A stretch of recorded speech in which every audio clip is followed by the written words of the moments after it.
Larry Kenobi wins. The next one is called Dune Harder. Nice. Nice. Very, very well said. All right, Dune here we go. 2, Electric Doonaloo. This here is the show, and you guys are here to listen to it. So here it begins in 3, 2, 1. The geek has no natural instincts. It wouldn't know that it's causing danger, doing harm. Nothing can go wrong with the geek.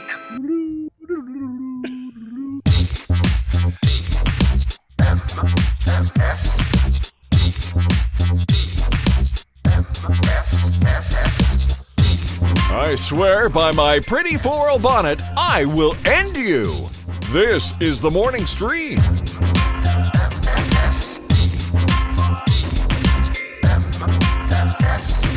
Good morning, all and one and all. That's the phrase. Welcome to TMS. It's the morning stream for June 22nd, 2021. I'm Scott Johnson. That's Brian Ibbett. Are you trying to sing that song from Robin Hood with Bryan Adams and Sting?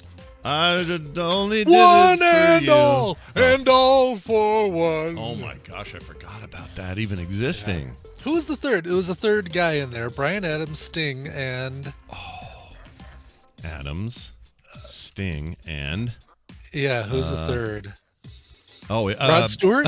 Rod Stewart. It was Rod Stewart. What was going on there? Such a weird... Oh, it's I such a forgot. weird pairing. Completely forgot that was even a thing. Completely blocked that out of my head. Wow. All right. Yeah. Was that part of Robin Hood? Yeah. Was it? It was the Robin Hood, the Costner Robin Hood, wasn't it? Well, I mean, Bryan Adams had his other song for that movie. Anything I do it for you. Three Musketeers. It would be Three Musketeers, not Robin Hood, because it was all for one, one for all. Which is all right. That makes sense. That's the Gerard not Robin Depardieu. Hood, Three Musketeers. I think I said Three Musketeers first, and then I switched it. I think I said Robin Hood accidentally. But Well, you just want candy bars. I understand. I do. By By the way, do you know why it's called Three Musketeers? Why the candy bar is called Three Musketeers? I have no idea. This is very interesting trivia for you. So, All right. you cut a Three Musketeers bar lengthwise, and it's just chocolate all the way through. Yeah. When it originally came out, it was like a Neapolitan. There was a strawberry chunk, there was a vanilla chunk, and there was a chocolate chunk Down the length of of it? whipped nougat. Yeah, so like you'd be eating it, be like, oh, I'm in the strawberry. Oh, now I'm in the vanilla. Oh, now I'm in the chocolate. Yeah. And they were the Three Musketeers, the three flavors in the Three Musketeers bar. Oh, so now that it's just like gray nougat in there, it could just be one Musketeer, and it's not. I don't think that's nougat. Nougat is a different thing. That is just whipped chocolate. I thought that was nougat. No, people don't know what the hell nougat is. Nougat is is an unidentifiable. Hold on, let's see. Unidentifiable product. Yeah, if you look at nougat, Zagnut is probably the best example of what nougat is. You take that, you cover it with chocolate, and that's a Zagnut bar. Okay. I think that's Zagnut or Zero. Which one? It's one of the Z. Well, Zagnut. I think it is Zagnut. I think that's right, isn't it? Or is that the brand? Mm-hmm. I don't know. I'm actually not sure. Yeah. But anyway, it says here. Okay. Boy, this is going to really change my whole life because I've thought all this time I thought nougat. You thought right. You thought that that weird substance in the middle of a Three Musketeers bar was nougat, and you're not alone. A lot of people think that is nougat. Don't they advertise it and say, "No, chocolate covered nougat"? Oh, what was do you remember the ads? It was like they actually had the Three Musketeers. Well, guys dressed up as, not the actual Three Musketeers, but guys dressed up as the Three Musketeers. And what would they do? Would they like slice the bar with their swords or something? What the heck is that? Yeah, there was some, and they would go, ooh, chocolate covered. You got sword metal in my chocolate bar. You got chocolate on my sword metal. Wow, and you're right. I am definitely not the only one. There is a lot. No, it's people think that any substance in a candy bar they can't explain seems to be nougat. It's like how every song parody on Napster was Weird Al Yankovic, even though it wasn't. Yeah, wow. Every unexplainable candy bar is nougat.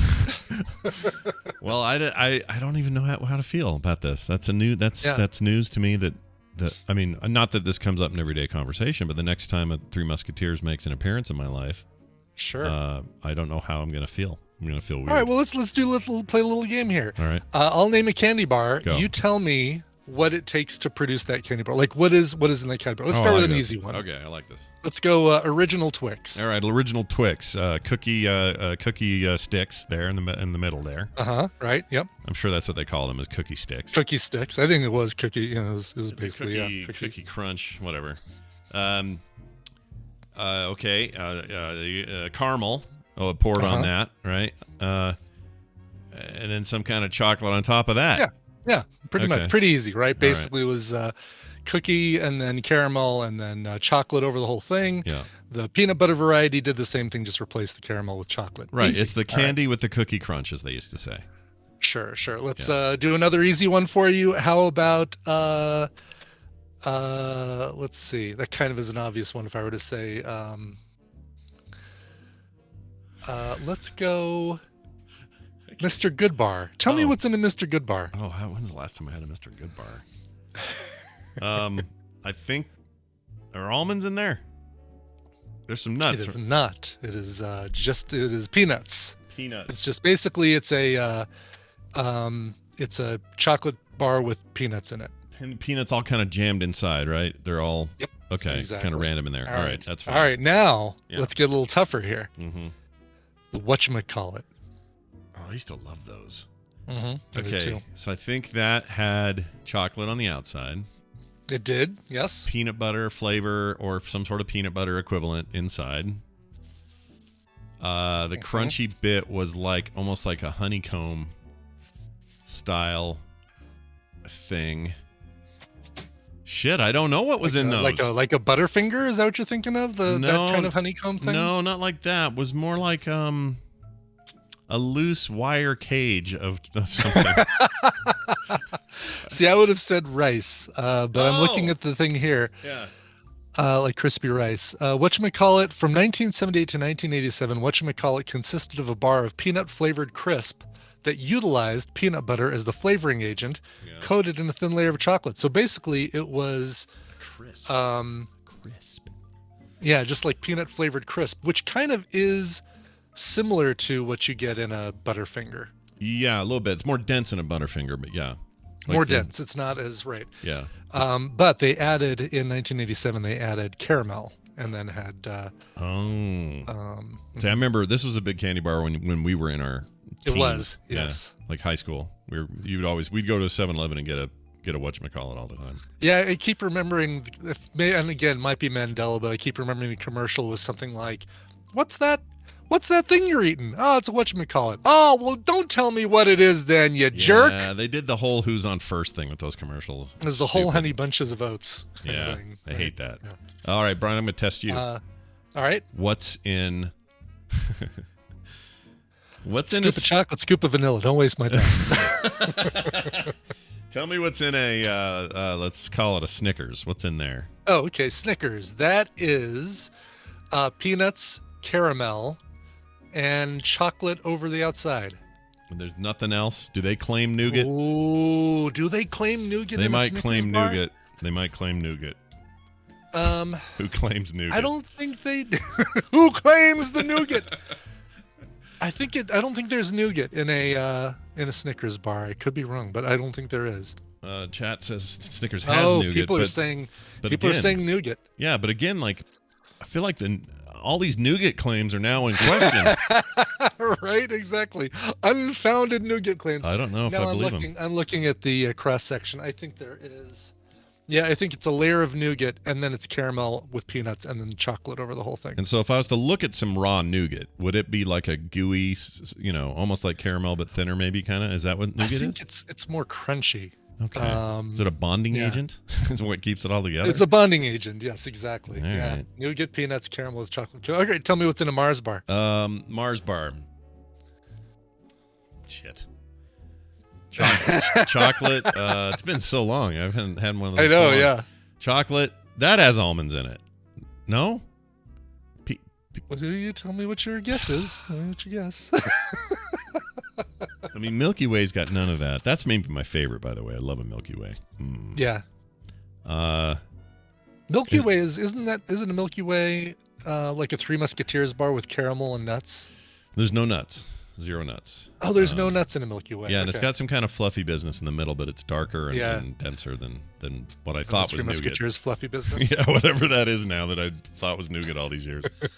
I don't know if it has nuts at all. Maybe it's like Mars bars always reminded me of like a lower rent Snickers to me. So I'll say everything the Snickers had but nuts.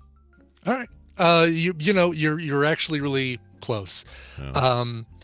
Nougat toasted almonds covered milk chocolate, so no caramel. Okay. Later caramel was added to it. So basically, it's a Mars is a Snickers with almonds instead of peanuts. Which it does have almonds. You were asking about almonds or talking about almonds early on. So Yeah. Okay, almonds. That's where the almonds. So I always forget that it's not Almond Joy. Almond Joy is not the only thing that had almonds in it, and I always think sometimes it's hard to remember that because it's in the damn name. But yeah. And Mars bars, I don't even think you can get those anymore here, right? Or can you? Is that I think it's I know they're huge in Europe. I don't know. Yeah. Well, I haven't been in the candy market in a while. I used to like, I used to like as a big hunk. Oh man. Oh really? Now isn't that just chocolate covered nougat? I think that's just sugar. Or chocolate covered caramel. Sugar covered sugar with more sugar on top of it. Like it's by the way, sugary. while I'm looking this up, J.C. Calhoun found the whatchamacallit commercial. Oh no way. Let's hear it. Yeah. Let me find it here. Not the Pops and Recline. There it is. J.C. Calhoun. No, where is it? I can't find it. There it is. Okay. Oh, I'll give you. Okay. Yeah, I found it. Okay, here we go. Let's play this. Let's get a little bit of this in our life. Hold on. The volume's down. Here we go. Ooh, that sounds crispy. I love that peanutty smell. What you eating, Luke? Whatchamacallit? Hold on. I love that already. peanutty I hate smell. this. No, and you've never been next to anybody who's eaten a candy bar and you went, I like that peanutty smell coming out of your mouthhole. and they're like they're shoulder to shoulder. Yeah. Like they're not even far. Like There's not even room sides for of the that vehicle. dog. That dog can barely squeeze between them. All right. Plus, Brian loves hillbillies, so let's hear the rest of this. Love What do hillbilly. you call it? Whatchamacallit? I mean, what's its name? I told you the name. It not? Did too. You said whatchamacallit. That's right. Whatchamacallit from Hershey. The thick, crunchy bar of peanutty tasting crisp drenched in chocolate. Whatchamacallit. You can ask for it by name. Give me that. Give me what? Oh, I hate Oh it my so God, much, dude. This might have been. We might be witnessing the genesis of my hatred for hillbilly humor, my hatred for yokel humor. That might be the earliest example. Like if we cut down, like we slice that tree, that is the center ring of the tree. Well, what's worse? What's the worst part about that is all you need to do No. is just aim that candy bar at him and say, "Look, it says it on the side." Then here's your the whole label, conundrum's done. dipshit. Yeah, so dumb. And I remember that commercial. Now it's I bringing do back too. the I totally memories. do. No, what's its name? I told you the name. name. Cletus. It's a whatchamacallit bar. That dog had more brains than the two of those dudes combined. All right. Oh, that's true. Yeah, I guess Hee Haw and Beverly Hillbillies were before that. Yeah, but was that your proto? Where did you get the hatred from, though? Although I liked the Beverly Hillbillies TV show, I don't know why I liked it. Yeah, well, I couldn't stand Hee Haw though. Hee Haw was for somebody else. Hee Haw's the center ring. By the way, all right. So Big Hunk, not even chocolate on this thing. Like Big Hunk is nougat with a bunch of peanuts jammed in it. Yeah, and it's hard nougat, and it only bends in heat or if you bend it a whole bunch with your hands. It's like, right. And it breaks real easy if you don't. And it's also the worst tooth. It's so bad for your teeth. Oh, it's an extractor. Yeah, it totally is. Big time. It's Spackle with nuts in it. It's really bad. Yeah. But I used to love them. I used to love those things. Oh my gosh. There you go. Well, there's your nougat, Scott. You're a nougat fan and you didn't even know. I had no idea. I mean, that just feels like I don't know what to think now, though. So what nougat do I call? Is basically sugar and honey with whipped egg whites, basically. So what do I call the stuff in his Three Musketeers? I need a name. It's whipped chocolate, isn't it? It's whipped or Is that all it chocolate. What's it called? Musketeers bar. Well, let's actually do that. What do you call that? Chocolate covered fluffy whipped mousse. Whipped mousse. Whipped mousse. All right. Hey, Rocky, knock it off. That hurts. I can. Oh yeah. Here's something you'll really like. Ouch. Pull that out of there. I used to love that show so much. All right. Well, we've Just done. use the whole fist. We've done all we can do. Hey, did you try that Pokemon MOBA thing? I did. Yeah. Pokemoba. I did. Pokemon Unite. Yeah. How is it? I didn't get a chance. It's on my Switch, but yeah. I'm not a big MOBA fan. I've tried League of Legends. I've tried Heroes of the Storm. Played Heroes of the Storm, I think, with you even a few times. Yeah. And I kind of like this only because I think I like it for the same reason that you like Heroes of the Storm. You know the characters. You know what they're capable of, what their strengths and weaknesses are from the other games that they've been in. Right. And bringing that into a new game, add something to it. And I think that's where it is for Pokemon for me. It's like, oh, there's, Cyndaquil, and oh, check it out, there's Litleo, and da-da-da. And, well, those games, I mean, the other comparison I would use from what I've been hearing is that it's also very, it breaks away from the kind of Dota model and is more like a team brawler sort of thing where teamwork means more than some dude who's lean and real strong or whatever, and you have shared experience and stuff like that. I downloaded it, was going to play it last night, got all wound up in this Blizzard crap, and I didn't have time to do it, but I'm glad to hear you like it, because I want to play. I like it. Yeah, I'm looking forward to playing more of it. I'm wondering if I can play against AI, or if I'm going to have to find 13-year-olds to kick my ass every time I pop the game open. Well, they are out there. They're randoms, and they can be yours for the low price of $3 a month. Or whatever it is. I do have to tell you, I with some help from listener Ender, I got in and played Marvel Future Revolution, which is the Marvel open world MMO that is going to be coming out at the end of September for mobile. Mobile thing, yeah. Mobile thing, and it basically deals with those incursions that were a big Marvel storyline back in 2013 or something, where the different universes were crashing into each other, and one of them would win, or they'd overlap, or whatever. And I'm kind of digging it so far. Yeah, is it always pounding you over the head with stuff you can pay 50 cents to $1 for? So far no, which is really surprising. I started with Spider-Man, of course, because of course I started with Spider-Man. Yeah. And right now I'm playing it on BlueStacks on my PC. I'm hoping that when it does come to iOS and my Canadian alter ego can play it, that I can use a PlayStation controller with it. Oh, yeah, because I don't want to use the thumb controls on the screen. Sure. Assuming they put in controller support, which I don't know why they wouldn't. Don't know why they wouldn't either. I'm hoping they do, and I imagine I could probably get it working with BlueStacks, but that's Burgess Diesel is in our chat room, and he says, "Oh, you played it." Yeah, so you don't know if it's got controller support yet, Burgess Diesel? Yeah, I'm hoping it does. Hoping they add that. Yeah, that'd be cool. A lot of new games do. Like I know, Apple Arcade games are required to, but the general stuff sometimes, well, quite often these days has controller support, so that's good. Real quick, I noticed something in the chat. Where was it? Oh, Omega 9X was the one I was talking to last night in the. I was doing a Shipbreaker stream, and he was telling me all about Pokemon. So I need to. I'll play it today.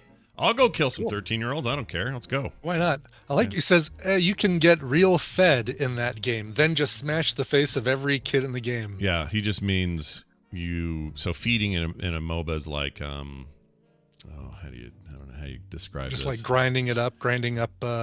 Yeah, you can just quickly crank your XP and. Okay. Yeah. It's. I mean, I'm not having not played that yet. I'm not sure if it's the exact same meaning, but feeding's a thing. Gotcha. I know it's quite the quote, Sidian. Put that on my gravestone, man. Woo.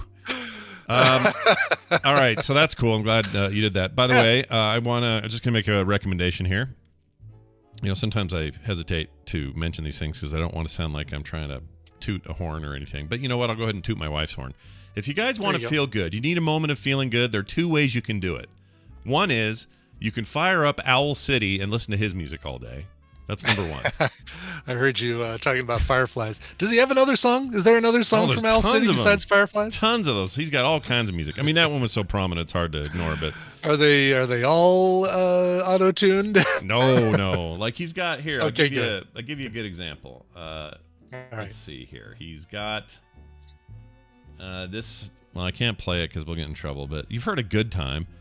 And it is a good time. You've heard. Here, I'll play a tiny bit. Maybe. I'm in if you're down to get down.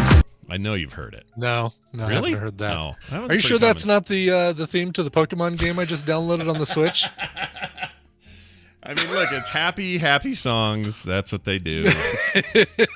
So you can do that, or you can go find some really old people to help. So we have these old people in our neighborhood.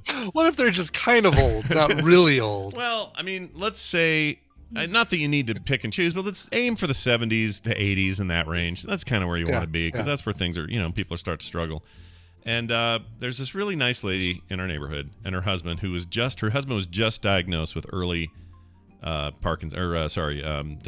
Alzheimer's? Oh, Yeah, dementia, Alzheimer's. okay. Early Alzheimer's with, I don't know, there was some other caveat. But anyway, nicest guy ever, but he's starting down that road. And she's just trying to keep it all together and take care of him and everything. So Kim has made it her goal every other day or so. We walk over there and we bring him, like yesterday, we had a bunch of new tomatoes and cucumbers in the garden. So we picked those, put them in a basket, took them over to this lady and her husband. 2 days before that, she made a batch of jambalaya, took a pot over to those guys. What I'm saying is, it's therapeutic and cathartic to think about somebody else for a hot minute and do nice things for them. So go find some old people. Just go look around. Just find an old guy.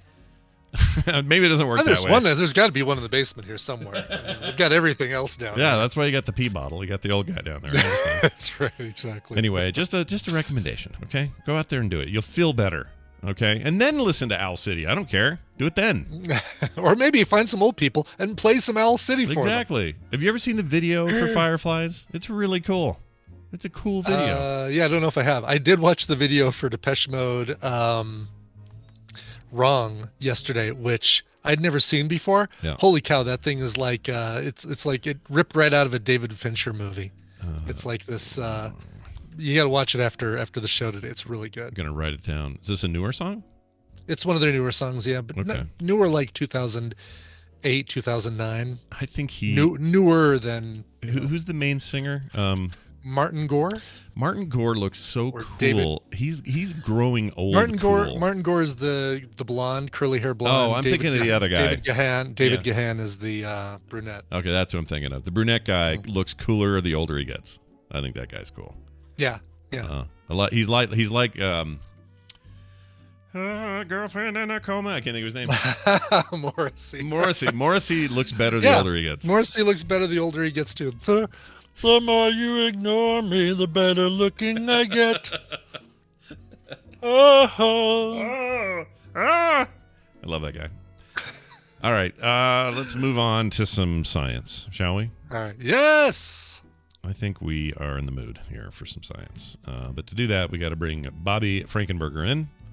And we do. Got to play this thing right here. I think science will make you go poo-poo. I agree. Hey, it's Bobby Frankenburger, who probably regrets ever making that sound on the show, who is now joining us all the way from South Carolina with his hair and all. Bobby, welcome back to the program. How are you?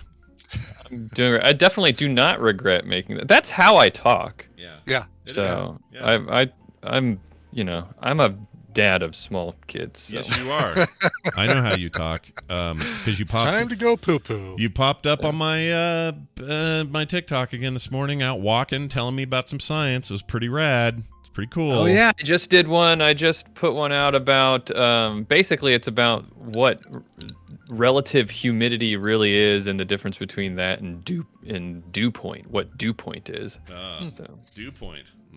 Dew point. Dew point. And the tease, I guess, is why southern states are actually at the bottom of lists of average humidity in the United States. Yeah, why is that in a nutshell? What's the deal there? Because of how relative humidity works. It's basically relative humidity is telling you how much of all the water vapor that could fit in the air. Yeah.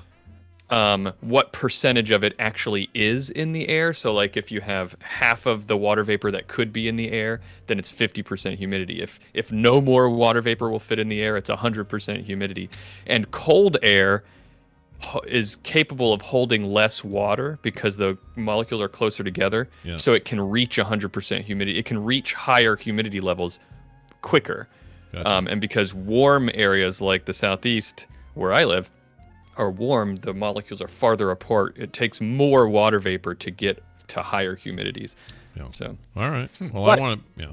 Go ahead, Brian. it still feels wet. Yeah. Wetter in southern states, and that's what dew point is. Yeah, I kind don't of like a that. better That feeling's awful. I don't like it. You take a shower and you go outside and you feel like none Yeah. of that happened. Like it was all a Yeah, dream. exactly. Yeah. Yeah, Yeah. It annoys me. I like being in a dry climate.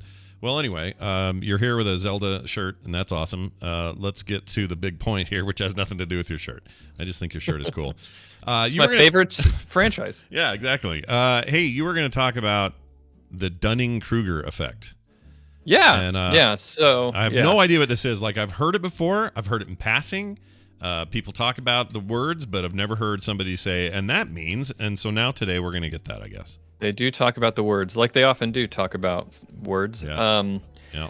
The Dunning-Kruger effect. So to give some context, you actually made a tweet the other day about some anti-vax person who died of COVID, and you weren't doing what everybody does and making fun of that person. You were actually expressing how sad that is, because it is sad. It is. It's maybe more sad. And yeah, exactly. And so in some of the replies, you expressed this idea, made this comment talking about what you perceive as the death of expertise, which I've heard before, and it made me think of this Dunning-Kruger effect that I wanted to talk about, because I think it's an important critical thinking lesson that everybody can learn from, and it's very relevant to this everyone's an expert social media landscape we're in right now. Yeah.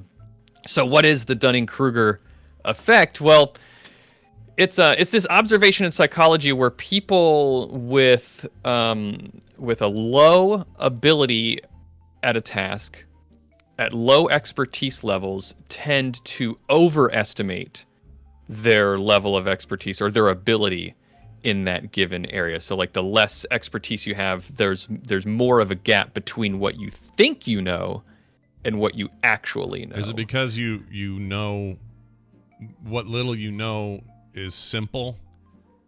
I don't mean that pejoratively. I mean, it's simple because you have what you think is an easy or a simple answer. So your answer is very black and white. And so you say, well, here is my answer. And then that clashes with what is actually true, which is complicated. Because nothing's has a deeper, simple. right, exactly. Well, why don't they just do this? Yeah. And Yeah. Right. So the psychologist Dunning and Kruger, who defined and sort of described this effect, they describe it basically in a way that you're sort of describing it now, which is the idea that the less expertise you have in an area, the less likely you are to understand how complicated and nuanced a topic is, because you don't know about it. Like a really good way to think about this is think about something that you know a lot about, like Scott. A great example is art. You know a lot about art and illustration and stuff like that, right? Sure. So think about that, and think about how people who don't know anything about the nuanced complexities of art and styles and techniques and all that kind of stuff, how someone who doesn't know those things probably not only do they not know how complicated art can be to do and to understand and all of those things, but they really might not even know the things that they don't know. Do you know what I mean? Yeah, I know what you're saying. So it's kind of like going, oh gosh, it's like, oh, you know what this is like? It's not quite art related, but it sort of is. It's kind of connected. I knew this guy at a company who was, I don't know, he was pretty young. He was probably 20, 21 when he started working in the warehouse of this place I worked. And he had a lot to say about a lot of things. But I remember once being in the back, and I had to be back there for a long time. So I was cranking up some electronica of some kind. It was probably, I don't know, freaking Crystal Method or somebody like that. Some band I really liked. And it was just pounding away back there. And he looks over at me in this very sort of cocky way and goes, I don't know why you like music where just a computer just makes it all. And I said, I'm sorry. And he goes, yeah, I mean, this isn't really, you don't have to be a musician to make this stuff. This is just, a computer makes it. Right. And that's exactly what you're talking about, I think. He's got this simple answer in his head that because it's electronic music and not a violin or a guitar or a piano in the traditional sense, then it must be a computer making it, and there's no talent involved. Like, all the spaces get filled in. There's no need to be anything other than whatever. And I knew for a fact that what he was saying was 100% not at all true, but he's also 21 and dumb, and what are you going to do? But that feels like a case like that. And if an actual electronic musician had been there, I mean, that guy would have had to, how do you restrain yourself from not wanting to go off on dumb stuff like that? Right. And that's part of the problem. Is it the Maslow thing? Is that, or am I thinking of something different? Where you're the 4 stages: the unconscious incompetent, the unconscious competent, the conscious incompetent, then the conscious competent, right? Oh yeah. There's that was a quote that was simplified a lot by what's his name, the former general guy. Oh, I just saw this in that documentary. You guys are talking about the known knowns, the known unknowns, the unknown knowns. The Rumsfeld documentary, right? Yeah, Rumsfeld was really into that whole thing, and that's that's kind of the point of that documentary. It's very good, by the way. 100% recommend it. Errol Morris makes no bad documentaries, and this is one of them. It's really good. But the entire takeaway, or at least for me, was at the end of this thing that his tendency to do that, and he's a very smart man. Okay, there's no lack of intelligence coming out of Donald Rumsfeld. He's at his core a very intelligent person, but he had this tendency to come up with these idioms and then cram everything into it, and in a neatly formed way that was not reflective of the complex truth of it. So him saying, well, there's known unknowns and unknown knowns and all this kind of thing, gave him these these fun little categories to stick stuff into. But at the end of the day, it was a way of justifying, pursuing an unjust war during a time where they had bad intelligence and couldn't admit it, and there's all this stuff around it. It was a far more complicated thing than just having your neat category of your unknown unknowns, and it's kind of annoying when people do that.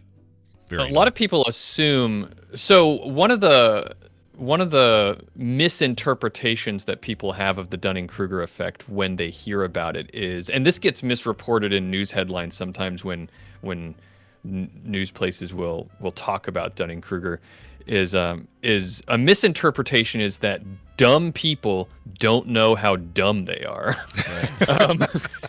And that's not what's happening, okay? Because it's important, and this is why I wanted to talk about this, and why I think it's an important lesson is because this applies to everybody. Every one of us are subject to the Dunning-Kruger effect, because the actual data that and graphs from the studies that they did on the Dunning-Kruger effect don't show that dumb people think they're smarter than smart people. That's not it. Actually, and I should stop calling them dumb people. So we know who you're talking about. The actual what's happening is that people who have a lack of expertise don't actually think that they're better than people who do have expertise.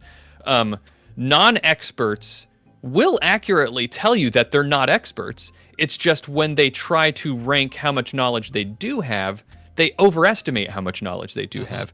And the interesting thing about this effect is that there's a very direct correlation with how much knowledge you do have about a particular area and how big that gap is. So what I mean by that is the more you learn about something, the more accurately you are able to assess your knowledge of it, because you start to understand how nuanced and complicated something is. Right. The really cool thing about this is that it flips at a certain point.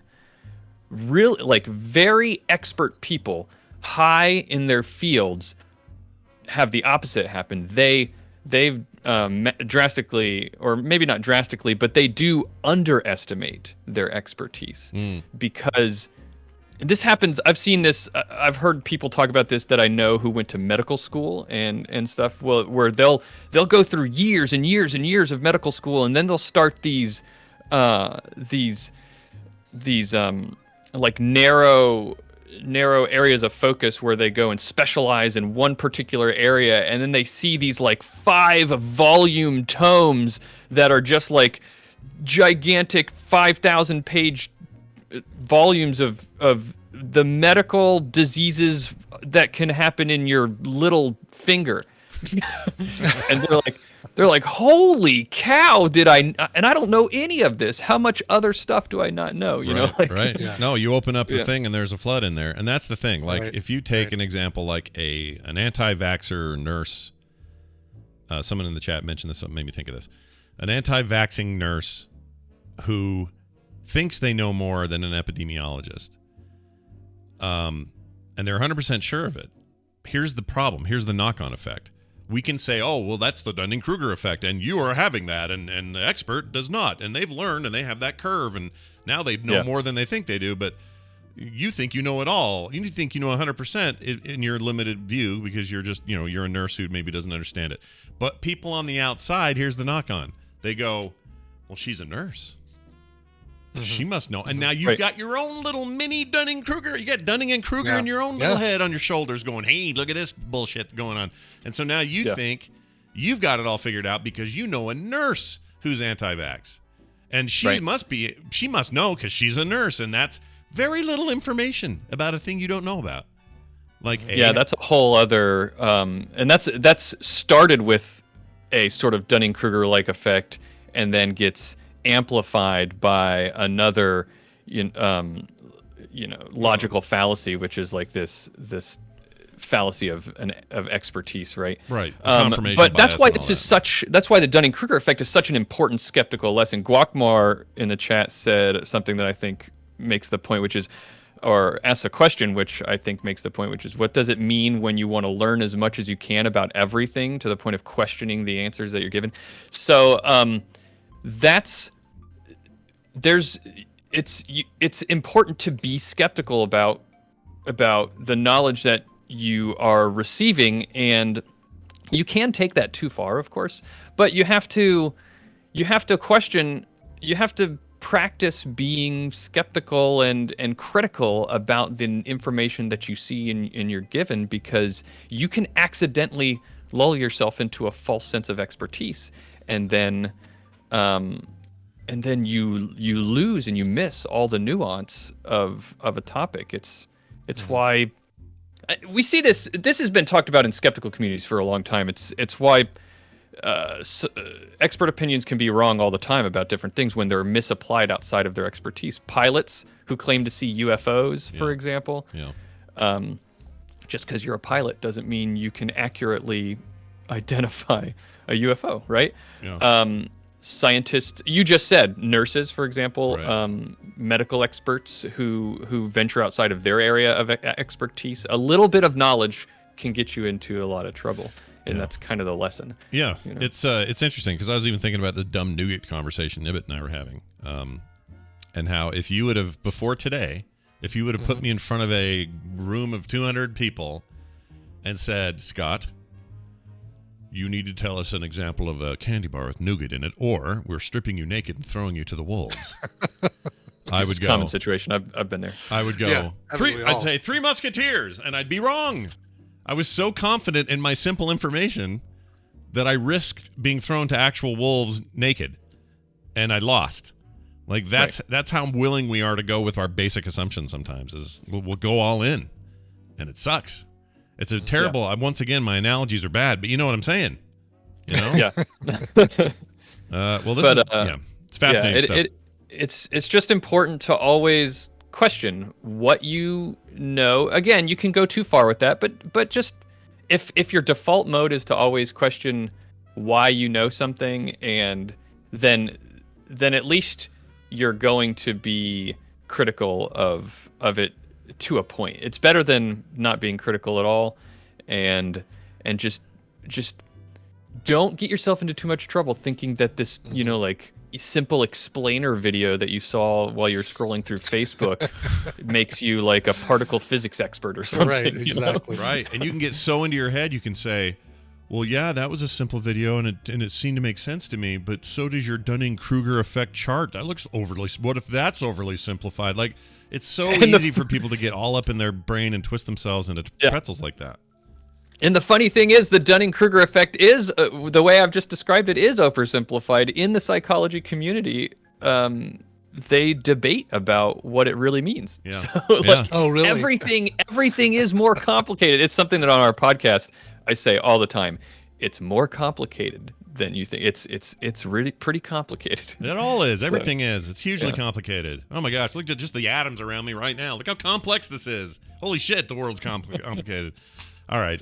Tell people more about that show, where they can find it, and learn more about some cool science goodies. It's called All Around Science. We do it every week. We talk about science news and just stuff like this. You know, things that we might find, things that we've been thinking about that we want to just talk about that are science-y. And yeah, we do it every week. So subscribe where you get podcasts, All Around Science. Nice. Go do that today, because that's what we're telling you to do. And when we tell you to do something, When we tell you to do something, we want you to do it. Yeah. we freaking mean it. Bobby, have a great week. We'll see you next time. See you, Bobby. All right. Cool. Yeah, that's interesting stuff. Yeah, that Maslow, the thing that I was talking about, the 4 stages of learning. Yeah. We used to use that in our training at the newspaper sales software company all the time, and we always attributed it to Maslow, and it turns out it's often incorrectly attributed to Maslow. It's actually Martin Broadwell. Oh. But They should call it the Broadwell effect. we should call it the Broadwell effect. But my buddy used to use the example of a kid who doesn't know that he needs to tie his shoes, doesn't know how to tie his shoes, but doesn't even know that he doesn't know how to tie his shoes. And those are the 4 stages. Like, now he's aware that he doesn't know how to tie his shoes. Now he knows he needs to tie his shoes, but he's not competent at it. And then finally he's aware he needs to tie his shoes, and he's competent And he doing knows it. how. Okay. Yeah. I think maybe Rumsfeld stole that idea. I really do. And clearly Rumsfeld doesn't know how to tie his shoes. No. Yeah. I mean, even at the end of that, I told you, but at the end of that interview, he says, Errol Morris says, why are you even doing this? Like, why'd you even agree to do this? And he goes, hell if I know. Like, he doesn't know. It was such a great ironic moment, because the name of the documentary is The Known Unknowns or whatever, and he doesn't even know why he's there. Amazing. Or the Unknown Knowns or something like that. Yeah. It's a great doc. All right, we're gonna take a break. Brian's gonna play a song, and it's brought to us by Coverville. Oh, we don't even have time for news. Holy mackerel. Yeah. Well, here's the thing. It's brought to you by Coverville. Hey, remember when I was talking about Martin Gore of Depeche Mode a few minutes ago? Yeah. Well, he's turning 60 tomorrow. Whoa. So today is going to be all Depeche Mode on Coverville. It's one of my favorite types of cover stories I do, because there are so many bands who do Depeche Mode covers and put them in a completely different style. Everything from jazz to swing to kind of yacht rock, kind of, maybe not quite that far. But anyway, it's going to be coming up today, 1 p.m. Mountain Time at twitch.tv/Coverville or coverville.tv, and come get your Depeche Mode fix with that. Yeah. We've got a really good, so that song I was talking about with the music video, the version I'm playing is a very blues rock version of that, like a Black Keys kind of thing. Sure. And I'd forgotten, because I heard that, I'd forgotten what the original Depeche Mode song sounded like. So that's why I looked for the video, and I saw that video. I'm like, oh, wow, this is a completely different thing. This is so cool. All right. Let's talk about the indie in the middle as I pull up my notes on that, because I forgot to do that. Well, it's how we go here. It's fine. Yes, exactly. All right. So this is a band called Secondhand Sound. They've got a brand new a brand new single called Chesapeake. These guys are alt rock. Alt rock from Nashville. Mm-hmm.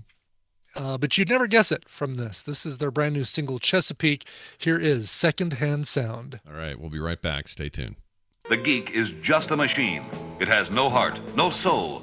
If there should be a mechanical breakdown, it could go haywire. I don't have a wiener!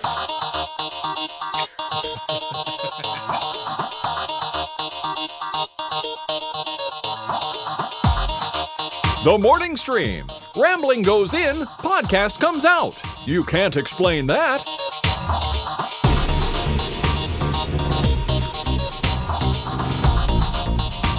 Welcome back to the program. That song again was... That song was Chesapeake by the brand new, by the band Secondhand Sound. Brand new single, Chesapeake.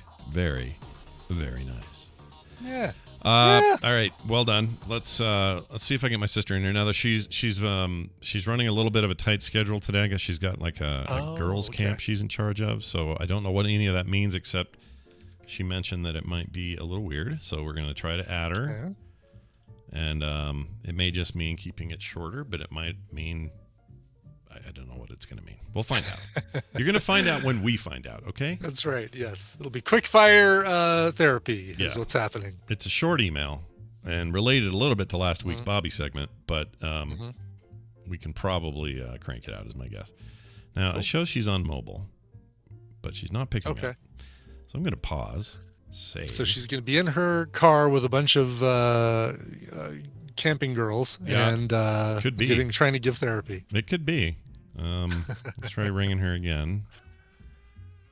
I mean, I'm a couple of minutes late. It could be that she's, or early rather. She could be just not quite ready for me. Let me text her real quick. Oh, I got a text. Let's see. Who's this from?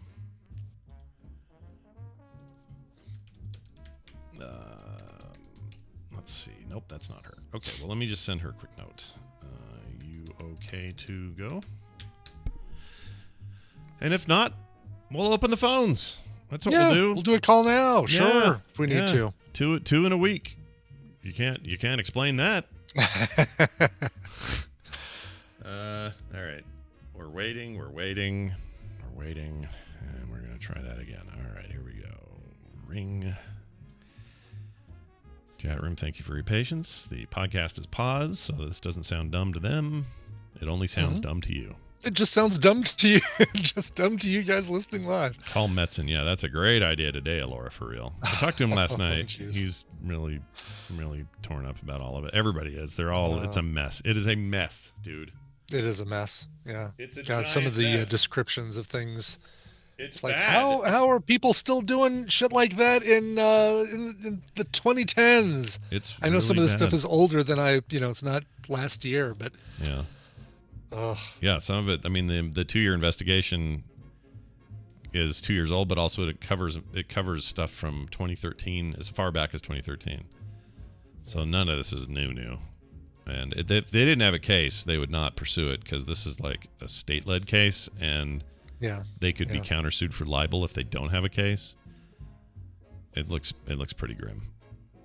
I don't know what's going to happen. I mean, yes, this stuff happens everywhere, and it happens all the time, and it's easy to get, me and Brian, cis white males, just doing our thing. Right.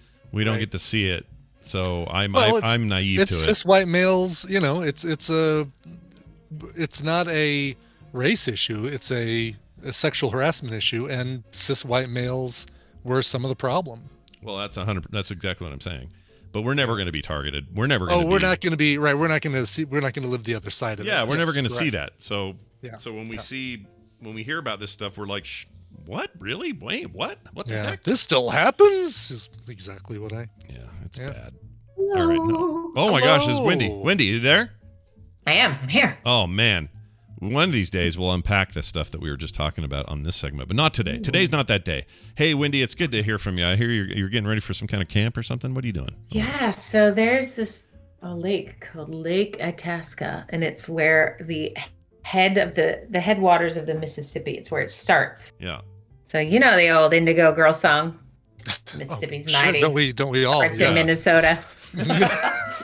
Yeah, and it's a place you can walk 5 steps down, according to the song. So my goal is to go and try to take 5 steps and cross it. So that's my goal. Yeah. Anyway, so that's where I'm headed. Very nice. It sounds like fun. Well, it means we probably have you for a relatively limited time, so we'll take advantage of what we've got. Yeah. Oh, we got to do this. Hold on. Everyone knows it's windy. Let me go ahead and waste approximately 3 seconds of time by playing with that. Appreciate that. No problem. All right, let's get to it. So we got an email that was kind of a follow-up to a discussion we had with our science segment expert, Bobby, which we do also do on Thursdays before you come on. And normally it's like, oh, this new nebula showed up or the Mars rover found this. But sometimes it's, sociology related sort of human science stuff. And anyway, we got this email from somebody named C from Idaho. Says, hello, Scoot and Boo Boo. That's me and Brian, I guess. I love last week's segment with Bobby talking about the brain and how some people search for things that could go wrong with future events. I do this constantly, and it's a huge source of anxiety for me. I'm sure Wendy has touched on this before. If so, please just direct me to that episode. But if not, I would love to hear Wendy's take on how this, on this, and how to stop doing it all the time. Thank you in advance. Love the show. C from Idaho. And it's true, we have discussed this in some form or another in different conversations with different contexts, but it feels like a perennial one. It just keeps coming back. And I think probably because a lot of people deal with it, and a lot of people are maybe dealing with it more with post-pandemic reasons and other things. So let's help C from Idaho. Wendy, what do we do for C in Idaho? Hello? You're doing great. Oh, you're there. Oh, Just thanks. going. I appreciate it. Thanks. Yeah, okay. So I don't get with Bobby, Scoot, and Boo Boo. This is funny. Anyway, it's a long story. Okay, but, so let's okay, good. Yeah. All right, so let's start with this. Thinking about future events. Why does anyone do it? So first, I'm just gonna ask you guys, why do people think about future events? So you can be ready for the problems that and be prepared for the problems that could come up. Yeah. Like I think about when I'm packing for a trip, I think about, oh man, what if I get an email from this client and they need this changed? Do I have everything I need to be able to do that? Or what if all of a sudden we go swimming? Do I have everything I need for that? Yeah. That sort of thing. Yeah. Okay, that's a funny one. What if all of a sudden I need to go swimming? Will I be ready? That's happened before, where we were going somewhere. We weren't expecting the hotel to have a swimming pool, and we're like, "Oh, well, shoot, let's go swimming or go in the hot tub." And I had to run out to Ross Dress for Less and buy a swimsuit. Oh, I remember that. Right. Not prepared. Yeah, actually, it illustrates a really good point, which is preparedness, right? Like feeling like you've got sort of the wherewithal and all the things, and it just makes things more pleasant, right? Okay, so that seems like a handy brain behavior or a tool, right? Sure. Yeah. I'm guessing it's rooted in, ancient man's desire to not get eaten while they go out. So where's my spear? Where's my, I need something warm in case this snow is bad or whatever. Like we have survival instincts based on. What if I encounter 2 bears that I need to? Well, right. Well, think about that too. Like it is really survival, and there is a benefit. So, for example, you can probably think of stories where you left your phone somewhere, and that panic.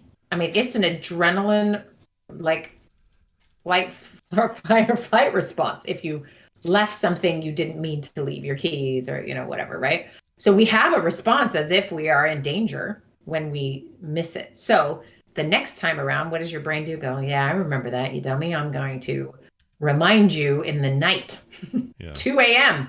Hey, do you have your phone, right? This is you got to fly early in the morning and you're just never going to sleep, right? Right. It's because there's no way your brain's going to believe that you're going to actually be ready because it has enough experiences where you forget things. Right. Okay, how about you, Scott? Why do you think the brain needs, you kind of gave your answer, but do you have any other thoughts? Why it goes a little haywire? Too haywire, yeah, little too far. Yeah. Because I do that. I do that a lot. I've gotten better. That's funny. I've gotten better at it in some ways and worse at it in some other ways. But I tend to think of worst case scenarios in almost every situation. And what's funny is there's plenty of situations in my life where I never think of worst case scenario. Like being on the air right now, worst case scenario is plentiful. I could go nuts about they're all going to watch me have an aneurysm on the air, some horrible story, but I never think of those things. I think of things like, I don't know. Let's see. Like I really, when we take a road trip somewhere and we're doing that soon for Vegas. I will overthink things like, well, we got to, it's really hot. What's going to happen if the car breaks down? Well, if the car breaks down, then this happens. And if that happens, this happens. And before you know it, you're dead on a rock somewhere and a bird's pecking your eye out. Like, I can get. What if we're stuck in a traffic jam and I have to pee? Yeah, that's happened plenty of times. In fact, back when I was having gut issues years ago, every trip in the car anywhere was a planned. I had to make a planned activity out of it. Like I had to really think about it and go, all right, when did I eat lunch? And was my gut going to freak out while I did it? Because I don't want to be in the middle of I-15 and congested freaking, morning traffic and not be able to do anything. But that stuff's gotten easier. Like it's hard to explain why, or I don't even know what happened. I think I got older and I just care less. But I was talking to Dunaway about this because he and I share a lot of anxiety stuff, and he said, I think what's happening is when I was younger, I had the flight part of fight or flight. He says, and as I've gotten older, I've got the fight of the fight or flight. Oh, interesting. And you're just more angry when it happens. Yeah, just grumpy old man. That's what this is how it starts. Yeah, interesting. Anyway, that's a good way to put it. But yeah, like as someone who overdoes it, I can definitely see why some people do that and go really far. Well, and the emailer put something interesting and has it just kind of actually backwards, or just the wording here. C said, let's see. I search for things could go wrong in future events, or why do people do that? I do this constantly, and it's a huge source of anxiety for me. So it's actually that anxiety is the thing causing you to think about future events constantly. Mm-hmm. It doesn't create anxiety. It is anxiety. Or possibly, I mean, obviously I haven't sat down and talked to this person. Mm-hmm. But if your brain is always, always, always looking for something to go wrong in the future, that is not just, a glitch. That is your brain doing anxious work, right? It is trying to protect you. It is trying to think through all the different scenarios. And then it has an effect, right? Which is it drains your energy. It adds more stress.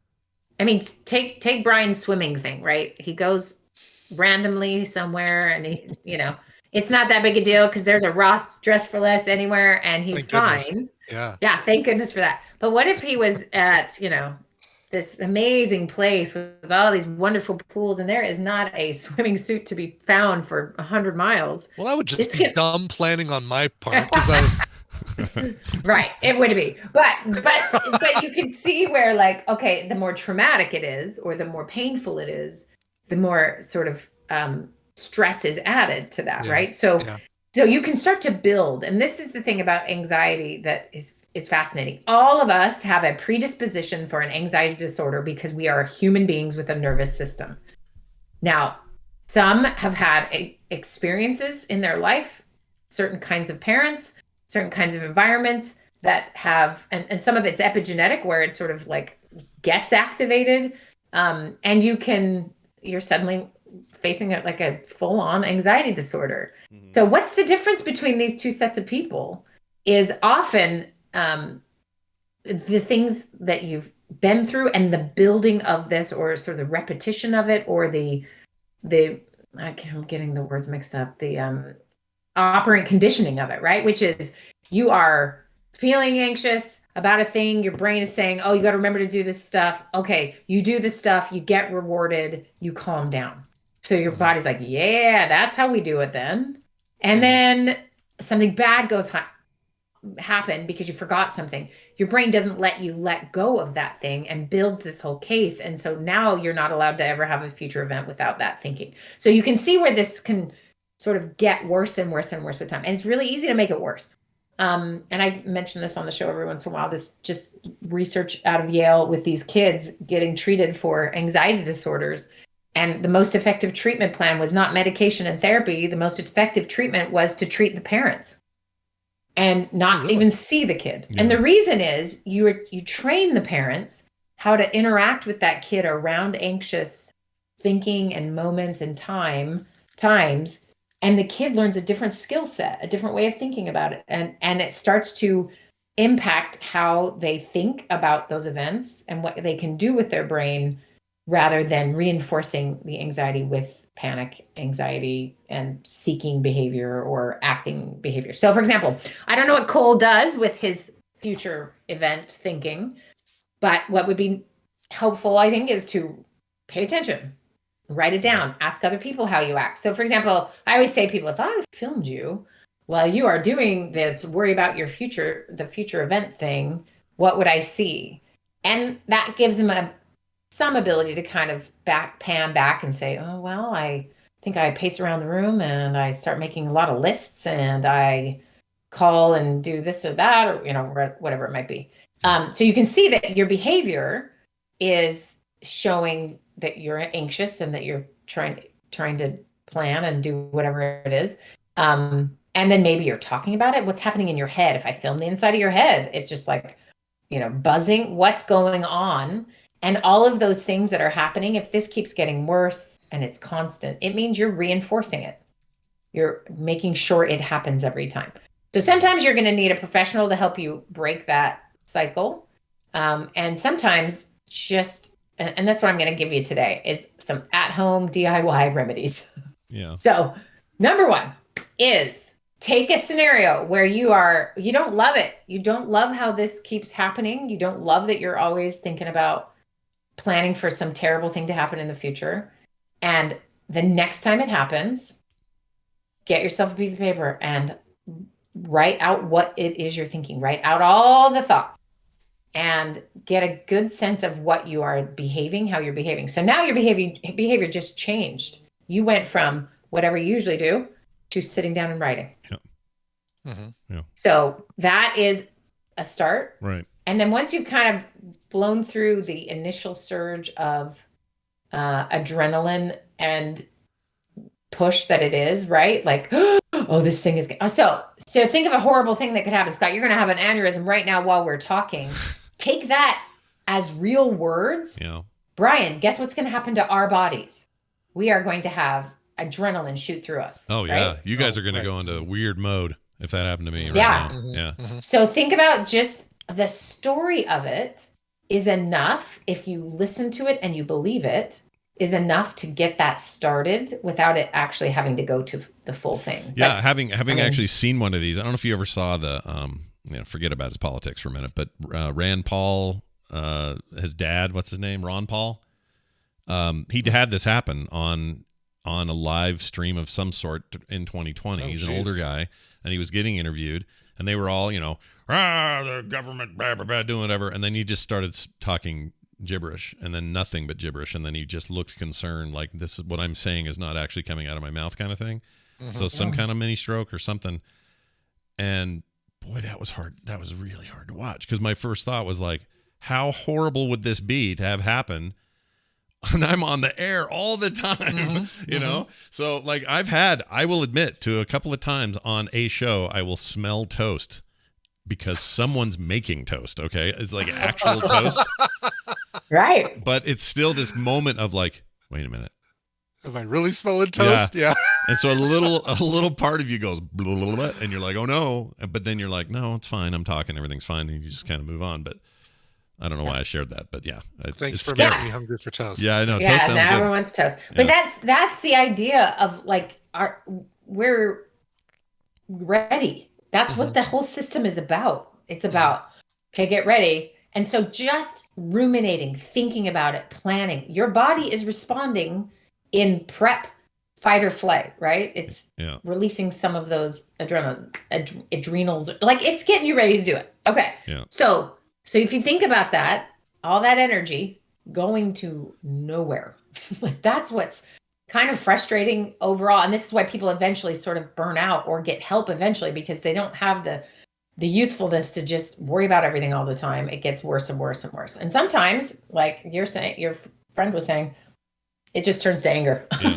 Yeah. And it shifts over time. It's not something that is sustainable because it's messing with our system in a way that it shouldn't be used for and is being used way too frequently, right? Okay. So sit down, write it all out, get all the stuff that is rambling in your head out on paper. Find another person to talk it through with. Notice what it is that your brain is saying and what it's doing, right? And you sort of get it all out and then see how you feel. So that's step one. Try that. Right. See what happens. Because the obvious thing that most people want to do or try to do or get others will do for them is to try to use logic. Yeah. Well, that's not going to happen. I mean, let's look. And so you can go down a whole nother rabbit hole of like, let me figure out all the ways to prove that I shouldn't feel this way. And both in that case and then just keeping it in your head and panicking and, never stopping. Those two things do something very interesting, is they keep making this feeling kind of like it's ignored and therefore gets louder and more real. Yeah. Right. Yeah. So kind of like we've talked about on different episodes here of what if we instead turn to it and check in with why it is knocking on the door so loud. Right. So give me a recent, either of you can do this. Give me a recent worry about a future thing you have no control over, probably isn't likely to even happen, but that is a current stressor in your life. And then if you start to talk about it, we can get your adrenal glands working. Claire completely hit the nail on the head with me. Ireland. We're supposed to go to Ireland in a little over 40 days. And obviously right now is the big worry is, all right, stuff is opened up. We don't have to quarantine when we get there. All that stuff just opened up this week. But now we've got Delta variant, or we've had Delta variant to worry about for the last few months. And things are spiking up. Does it mean that, great, the day before we leave, we're going to find out that, nope, you're going to have to quarantine in your hotel for 5 days before you can leave. And there goes half of our vacation right there. Right. You can't do anything about it at all. Yep. Nothing. But perfect. Yeah, but it's a big worry. Yeah. So mine. So great. All right. I like Brian's because Brian's is very practical, and that seems like a worry that you'd want to keep in the back of your mind because you're going to have to react to that possibility if it happens, right? Yeah. Like this seems like there's some reasonable practicality to Brian's worry today on that level. Mm-hmm. I have one that's as existential and it's eaten me up. So yesterday, I don't have to get a bunch of details, but basically, and this is a series of these because the industry's kind of in a bit of a mess right now, but there was a huge lawsuit yesterday that came out against Blizzard Entertainment, a company I'm connected to in lots of different ways. And it's horrible. The sexual harassment thing is just horrendous. Just reading that. I read the actual court documents. It's so bad. Just workplace stuff. And we don't have to get into the details. But once again, an example of kind of a quote unquote, people are calling frat boy culture, but whatever. These are adult men behaving very poorly. Doing really, really terrible things, either directly or indirectly to their female counterparts at work or otherwise. And here I am on this end of it, having spent the last 20 plus years watching my middle child daughter fall in love with that business and creatively aim toward one day I want to make games, Dad. And I'm like, yeah, you do. It's awesome. Just look at these people at Blizzard. They're great.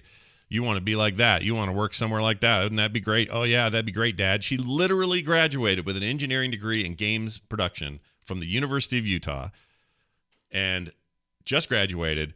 Couldn't be prouder of her. She's now ready for this stage of her life. She's finally to that point where she can put those desires in motion and set her sights wherever she wants. And it feels like the whole thing is a toxic nightmare. And this feeling of like, I don't want to send her into that, and it's not my job to send her into that. She's old enough now to decide where she wants to go. But I don't want that for her, that kind of environment. And you may say, well, this is like Taco Bell the day after they closed for food poisoning. It's a good time to get in because everybody's cleaning shop, everybody's fixing it. People, the wrong people are resigning, or the right people are resigning, and better people are in their place. And and that may be true. Like the outlook might actually be good. There's sunlight on this stuff, and that's good. But I have this existential feeling of like, I don't know anymore. And also, my Pollyannish view on it all for so many years is kind of like all of my encouragement was that, where was that even coming from? Was a place of false security or whatever. Like it's really eating at me, like bugging me, but I don't have any kind of real immediate recourse for it. I don't know what to do about it. Specifically to my daughter, like, I can be a voice of positivity and of change in whatever sphere of influence I have within this larger community that's connected to this problem. Like I can do good there, and that's good, and whatever. But this just feeling of like, I don't know, I just don't want her to get chewed up in it, or have it be so bad that it fears her off into not following whatever goals or dreams she wants to follow. I don't know if any of this makes sense, but I'm feeling fathery kind of anxiety in that in that regard. And I'm not even sure she shares the anxiety because we haven't directly talked about it since it happened. I haven't been able to talk to her, but we probably will today, and that'll be a good part of this. But anyway. Yeah, because you get to hear out of the mouth of babes too, right? Like the change. This stuff only changes because there are just younger and younger folks who are just not going to put up with crap anymore. Right. And it's good. It is the Taco Bell after the food poisoning, right? Well, that's my take. And, I don't know. But okay. I think Carter's going to be just fine. Yeah. And you're the dad. So that's different, right? So it puts you in the, it's the vulnerability that is, because you're talking about existential or sort of fear for your offspring and for the future in ways that, as the fabric of society seems like it's ripping, it's actually maybe repairing, right? Like it may feel so different and there's always going to be chaos as things shift and change. But, I don't know. I think the kids are going to be all right. That's just my take. Yeah, they probably are. And like I said, like she looked at the Ubisoft, we don't have to get into the details, but a few months ago, similar stuff came out in Ubisoft France, and that was a company she was actually aiming for, looking like, I want to go to France. I want to move to Canada, be in Montreal and work for them or whatever. And then that all kind of exploded and got weird. But her attitude was always a good one. Like, all right, well, this is good though. We want it to be exposed. We want this stuff to get worked through. It's still, on the larger scheme of things. And I know everybody keeps going, well, there are a lot of industries like this, not just games. No, I know that. But we're specifically talking about this particular industry. It's young in a lot of ways. It's kind of in its adolescence in a lot of ways. These things were coming, like this kind of reckoning was coming, and it will be good in the aftermath of that reckoning. It's certainly not going to go anywhere as an industry. It will continue to grow, and that was her attitude. She's like, yeah, well, Dad'll just improve because look at this. This is great. There's sunlight on these problems. And before it was just hidden. So this is good. And she's right. But it's still just like, man, what the frick? Why are people so gross? Like, what's going on? Yeah. Anyway. Well, they've always been gross. Here's the thing too, is like you're getting it back to this idea that like sort of worrying about future events, that catastrophizing them, they're going to be bad. What you're struggling with is it's hard for you to see this as completely good or that she'll be okay. Because it's your daughter and you care about her. Right. And don't want bad things to happen. But it's also just this is an interesting evolutionary thing we do, which is we're trying to predict something in order to protect ourselves or others from it, right? And so often, if you go back through all the worries you've ever had, how many have actually happened? Right. It's very rare, especially because the more creative you are, the more problematic this is, right? I'm not very creative, so the worst thing I can think of, probably does happen because it's not that bad, but I think that and I would argue anyone you meet that has anxiety is very creative. Mm-hmm. And it's nice to be a blockhead sometimes. You can't even picture stuff, so you're fine. Mm-hmm. And so take what this emailer is talking about, like how do you stop it? Well, my argument here is not to avoid it, push it away, just try to distract yourself. All the things that there's so many easy, quick ways to try to do that. It just makes it worse. So to stop, write it all out, listen to it, check it out, say, okay, and we've talked about this before, just sort of checking in with like, hey, thought that just keeps pounding into my head. Yeah. What is it you really want me to know here? Yeah. Like a kid who's pulling on your jacket and is trying to communicate something and you're not listening. Right. Eventually, if you just stop and squat and look them in the eye, it might just be something very simple, like I need to go to the bathroom. And all the problems are solved, right? But if you don't ever stop and listen or check in, like, why am I so upset about this? What is this really about for me? And give that a real minute, you'll find that can be this or that, and it's not what you think it is, right? So the Carter thing, if you really stop, it's that, this is a world you've introduced her to and you care deeply about that. And it's your grief, right? This is why Carter's not struggling with it. She could be mad about it or frustrated or wish it was better herself. but this isn't her baggage. It's yours. Yeah, she's not being betrayed by it in the way Right. that I am, and it's just a different kind of betrayal. And I know, and it's also one of those betrayals where I'm the least of the betrayed. Like, I am way down the list. Peripherally betrayed. Yeah, like I'm only betrayed by proxy in a way. Like I understand that. Like I want to make that clear.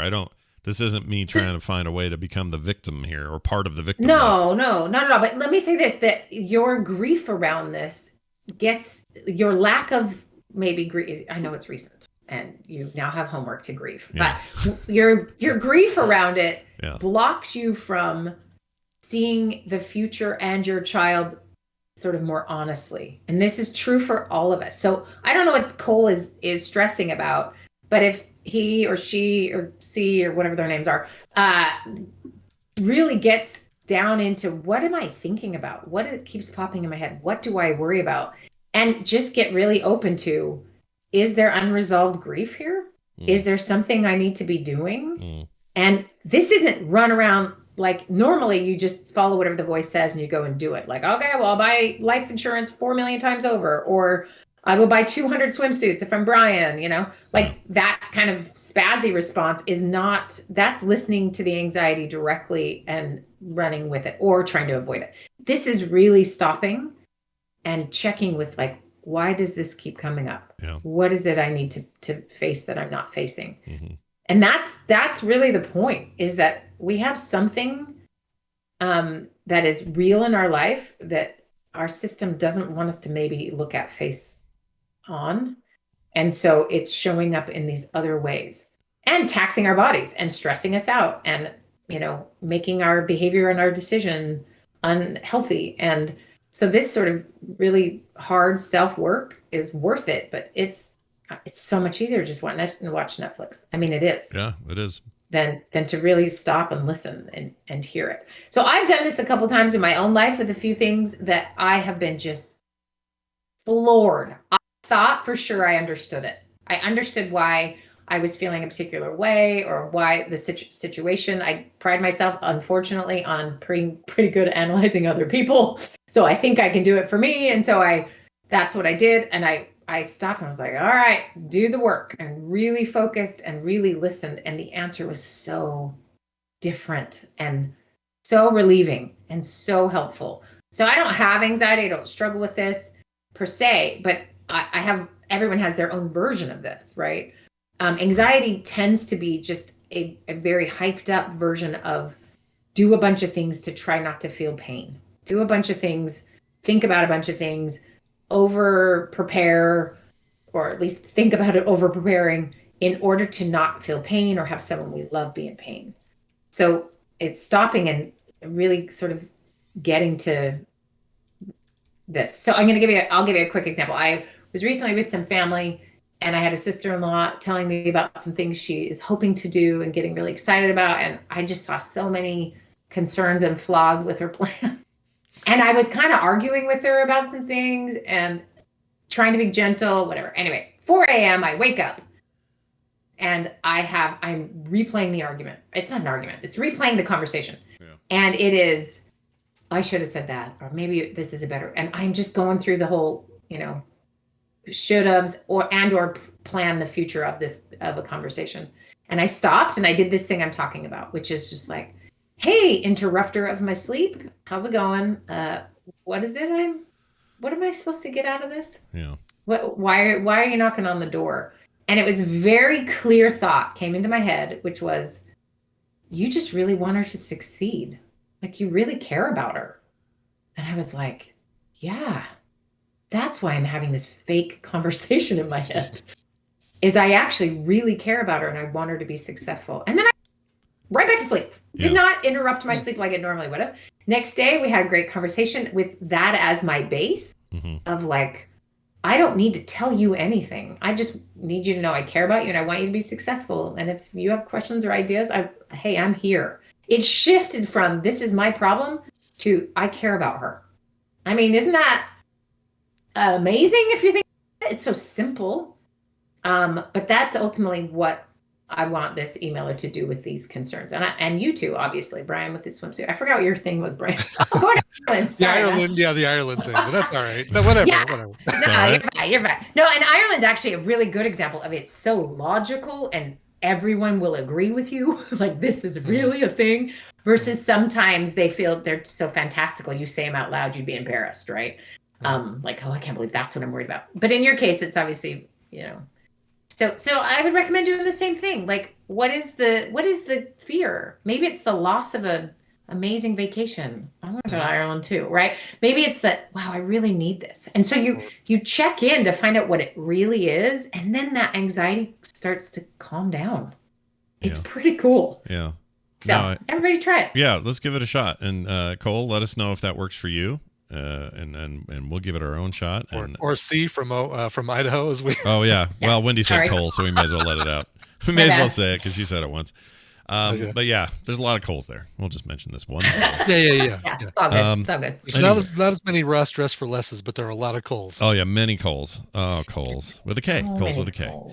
Well, this is great, Wendy. I hope this trip is fun. It sounds like it'll be fun. Yeah. And I might actually put it. Me walking across the headwaters of Mississippi on Instagram. This may be what breaks me through my year and a half hiatus. Oh my gosh! Look at you coming back to social media with a vengeance. That's I know. Fantastic. I'm not promising anything. It depends. If it's actually more than 5 steps, I don't know. And I want my money back, Indigo Girls. That's I want right. It back. Take that. All right. Have a safe one. We'll catch you next time. And all right. Talk to you later. All right, I'll see you later. Hey. Bye. All right. There you go, Brian. What do you think of them apples? Pretty good apples. Yeah, good apples. Good apples. Yeah, if you're gonna eat an apple, may as well eat this one, I say. Speaking of which, no, there's no transition. We're done. That's the show. Patreon.com/TMS is how you continue to support us. I want to thank everybody else who already does. It means great things to us when you do. So thank you. It is how we keep the lights on, as I often say. Frogpants.com/TMS for details on that and everything else we got going on around here. And as always, we love your feedback at themorningstream@gmail.com. And I think we can get out of here with a song selection from Brian Dibbett. Yeah, this one's going out to Nick B. This is an older request, but I keep some of these older ones to fill in spots when I've got a day where I don't have a birthday or an anniversary or something like that to celebrate. This one comes to us from Nick B. He says, "Hey Brian, no special occasion. Just wanted to share the song that first got me into covers when you played it on Coverville a few years ago. Love the show though, signed Nick B." This is a great example too of the kind of thing that I like. You're very familiar with the song Sympathy for the Devil by the Rolling Stones. This song changes it up really dramatically in a really cool way without changing its meaning or changing its let's just say changing its meaning, because it does change the style. It does change even the perspective, but keeps the meaning intact. This is singer Sandy Shaw. She recorded this back in 1969, very shortly after the Rolling Stones released their version. Came from a ride-along CD of Mojo Magazine, back when they used to have really good cover CDs stuck to the fronts of Mojo Magazine, called Stoned. Here is Sandy Shaw, Sympathy for the Devil. All right, we'll see you guys. Oh, wait, do we have a PM tomorrow? I don't remember. Do we? We do have a PM tomorrow. Yeah. It's the next week we got our thing. So, yeah. That's right. We do our play date next week. We got a play date coming up. So tomorrow, check us out. We'll be doing a PM for the patrons. Sign up today and you'll get in. And Dan will be there, I think. And it'll be a good time. So join us tomorrow for that. Film Sack this weekend, for sure. For real this time. And what else? Other stuff. Core tonight.